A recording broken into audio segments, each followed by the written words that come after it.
Analisis dan strategi optimalisasi profesionalisme pesantren. Kiai Haji Abdul Hai Nasuki, Sekretaris RMIPWNU Provinsi Banten. Banten, Mataelang24.com, pesantren adalah benteng Islam yang telah melahirkan ulama, pejuang, dan pemimpin bangsa. Dari pesantrenlah lahir tokoh-tokoh besar yang mengajarkan ilmu, adab, dan cinta tanah air. Di Banten, keberadaan pesantren sudah menjadi bagian dari kehidupan masyarakat. Hampir di setiap kecamatan sebanten berdiri lembaga pendidikan Islam yang mencetak generasi berilmu dan berakhlak.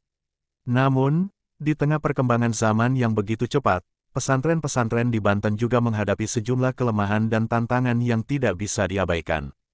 Kesadaran terhadap kelemahan ini bukan untuk melemahkan, tetapi agar pesantren dapat terus berbenah dan semakin kuat dalam mengemban amanah pendidikan dan dakwah. 1. Manajemen pesantren masih sederhana. Sebagian besar pesantren di Banten masih dikelola secara tradisional. Semua kegiatan sering bergantung pada sosok kiai pendiri. Ketika kiai sudah sepuh atau berpulang ke rahmatullah, tidak jarang pesantren menjadi lemah karena belum memiliki sistem kepemimpinan dan manajemen yang tertata. Padahal, pesantren hari ini perlu dikelola dengan struktur yang rapi dan terencana, agar bisa berkembang tanpa kehilangan ruh keikhlasan.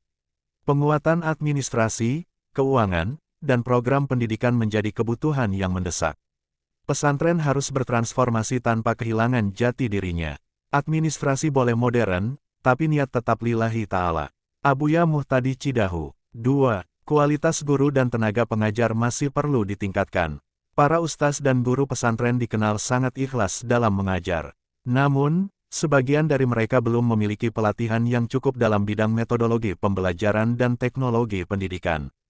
Akibatnya, proses belajar mengajar kadang berjalan seadanya.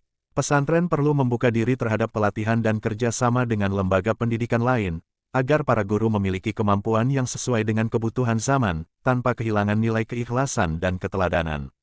Santri hari ini bukan hanya perlu diajarkan kitab, tapi juga cara hidup di tengah dunia modern.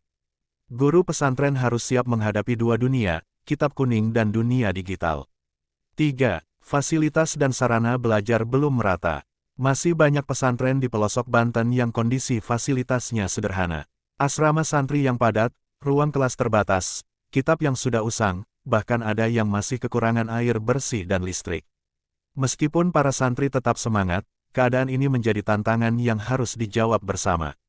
Perhatian pemerintah, masyarakat, dan para alumni sangat dibutuhkan.